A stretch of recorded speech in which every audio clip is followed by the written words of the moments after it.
Welcome to yet another review or an overview of an Swarovski rifle scope on our channel. This time about a Z3 4 to 12 by 50. This is one of their smallest and least feature rich scope they make. It's really a basic scope with a 3x zoom. There are two additional models in this line, 3 to 10 by 42 and one smaller model with a 36mm lens, but at least in our shop this one is the most popular among all Z3 scopes.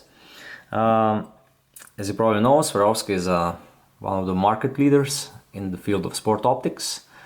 A majority of their scopes are made in Austria. This, however, Z3 line is assembled in USA. That means that some of the parts are made in US, some of the parts are made in Austria, and then everything is assembled together in the US. This is the reason for this is that these scopes are primarily meant for US market. This is also the reason why they have 1-inch central tube, since 1-inch scopes are still most popular in the US. The bonus of this 1-inch tube is definitely the weight, because this scope only weighs 400 grams, and with a 50mm objective lens this is really light. The scope is also very slick due to such a small tube, but it is 35 centimeters long, so it's not really a small scope, it's quite a long scope. It offers approximately 10 meters of field of view at magnification power 4. It has a fast focus. Parallax is set at, it's fixed at 100 yards. And together with the scope you get a nice manual, which really gives a lot of information. You also get lens covers for protection, and you can also order this scope with a ballistic turret. This particular model has normal capped hunting turrets, which are very similar to all other turrets you can find on Swarovski scopes, with an exception of the new X5. They're really basic, they can be reset to 0. You just have to pull up the turret. Now, even though it clicks, you can see that the turret is not rotating. Look at the H, it doesn't move. And when you set the turret back to 0, you just push down and now you can click.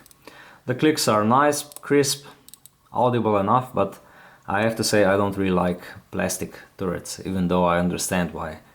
On a hunting scope this is not really important, because you only zero the scope once, and then for the most of the time you leave the turrets alone. With a ballistic turret, of course, this is different. Then you can set 4 different distances. You can zero the scope on 4 different distances if you have a ballistic turret, but you have to also understand that due to the 1-inch tube there is a limited number of clicks available, so this is not a real long-range scope.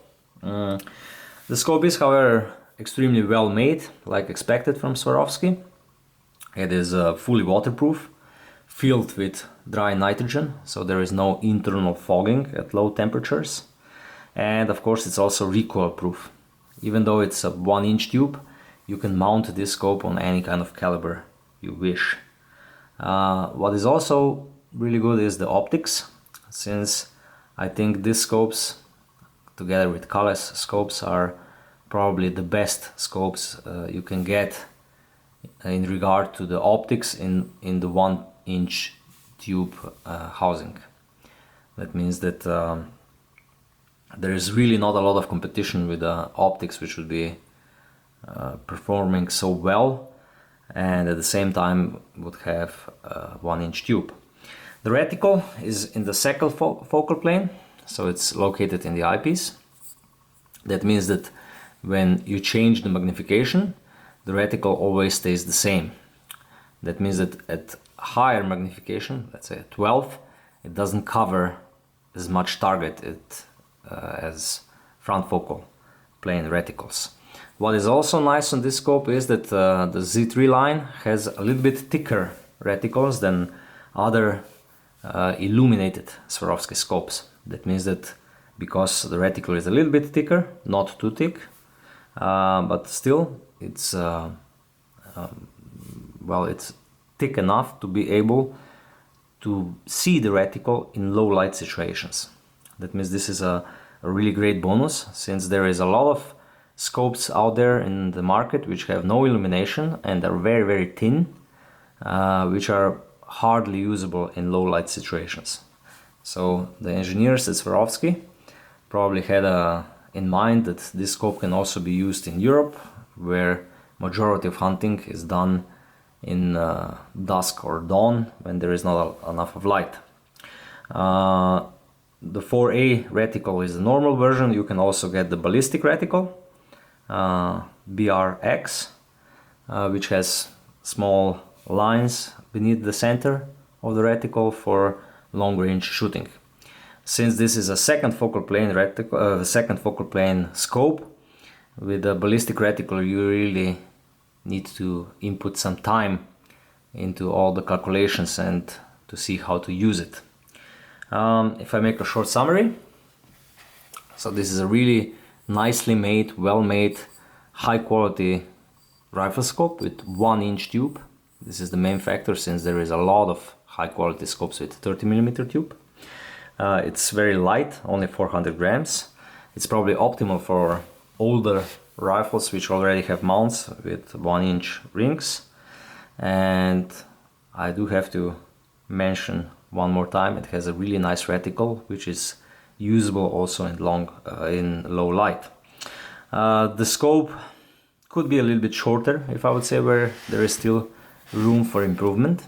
With 35 centimeters, this is quite a long scope, and of course I would love to see turrets made out of metal, but this is not a big consideration. So thank you for watching. If you will need any additional information about this scope, use comments on this YouTube channel, send us an email, and of course visit our webpage.